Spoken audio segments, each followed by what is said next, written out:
Të nderuar, siç kemi paralajmëruar më parë, së bashku me Odën e Mjekëve dhe dekanët e 3 fakulteteve të mjekësisë, nga Shkupi, nga Tetova dhe nga Shtipi, reforma e sistemit të kujdesit shëndetësor vazhdon me hapa konkrete.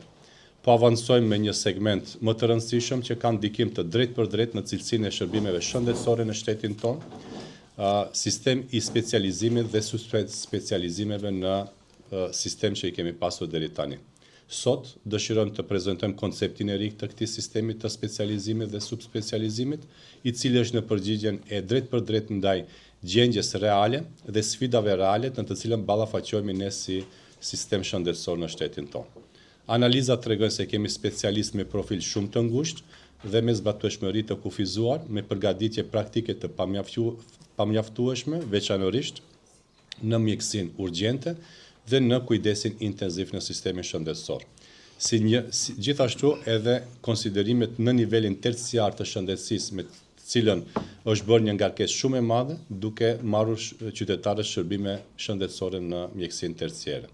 Për më tepër, ekziston mospërputhje me modelet bashkëkohore evropiane të arsimit, prandaj fokusi primar i kësaj reforme bashkë me 3 universitetet dhe me Odën e Mjekëve është në kyç dhe është vendosur të ketë ndryshime në mjekësinë interne dhe në kirurgjinë e përgjithshme në sistemin tonë. Në pjesën e mjekësisë interne po vendosim trajnime praktike të përforcuara dhe me numër të orëve më të mëdha, veçanërisht në mjekësinë urgjente dhe kujdesin intenziv.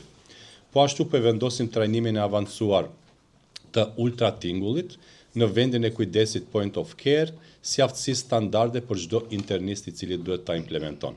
Për më tepër, po përcaktojmë ndërhyrjen minimale praktike dhe po mundësojmë autonomi më të madhe për specialistët. Qëllimi është që procesi arsimor të krijojë një internist që mund të menaxhojë në mënyrë të pavarur, një internist i cili do të menaxhon me gjendje komplekse dhe urgjente në nivelin sekondar të shëndetësisë, me përgatitje më të gjera klinike për gjendjen që lidhet me sisteme të ndryshme shëndetësore. Në pjesën e kirurgjisë së përgjithshme po vendosim një kurrikulum 5 vjeçar të harmonizuar me standardet evropiane, me bazë të gjerë kirurgjikale dhe qasje multidisciplinare. Po përmirësojmë gjithashtu sistemin e triazhës dhe krijojmë bazë për subspecializime të mëtejshme. Qëllimi është të krijojmë një kirurgji fleksibile dhe një kirurg funksional me aftësi dhe me njohuri të zhvilluara për t'u përgjigjur çdo nevoje reale të spitaleve, veçanërisht në brendinë e vendit. Të nderuar, kjo është një nga mënyrat përmes të cilave po u përgjigjemi drejt për drejt boshllëqeve në sistemin shëndetësor të konstatuara prej kohësh, duke dëgjuar me kujdes sugjerimet nga komuniteti mjekësor dhe duke i adresuar ato në mënyrë të duhur në sistem.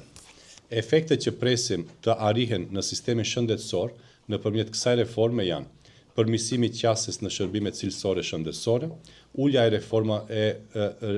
referimeve drejt nivelit terciar të pacientëve, rritja e sigurisë së pacientëve dhe racionalizimi i burimeve njerëzore në sistemin shëndetësor.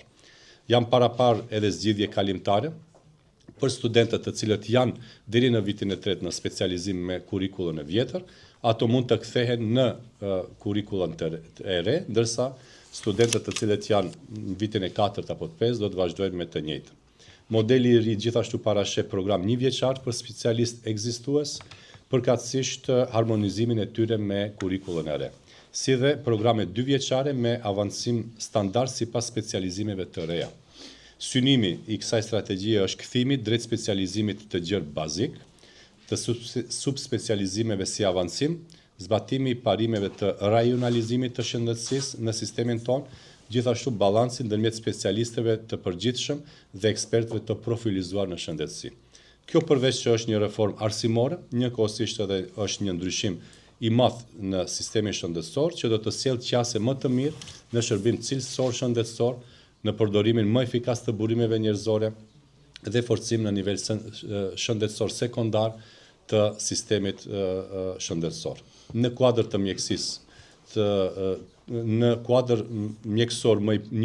mjekësor më i plot, më fleksibil dhe i harmonizuar sistematikisht si përgjigje ndaj nevojave reale të sistemit shëndetësor dhe të pacientëve, si dhe kuadër që jo vetëm posedon njohuri, por ka edhe përgatitje praktike për të reaguar aty ku është nevoja dhe në kohë. Mbetemi të hapur për sugjerime edhe më tej në sistem. Pra, tani ftoj dekanin e fakultetit të mjekësisë, profesor dr. Svetozar Antović, gjithashtu dekanin e fakultetit të mjekësisë, profesor dr. Nevzat Elezi, gjithashtu dekanin e fakultetit të mjekësisë në Shtyp, profesor dr. Katerina Zlatkovska, si dhe kryetaren e odës së mjekëve, profesor dr. Kalina Gërçeva Stardellova.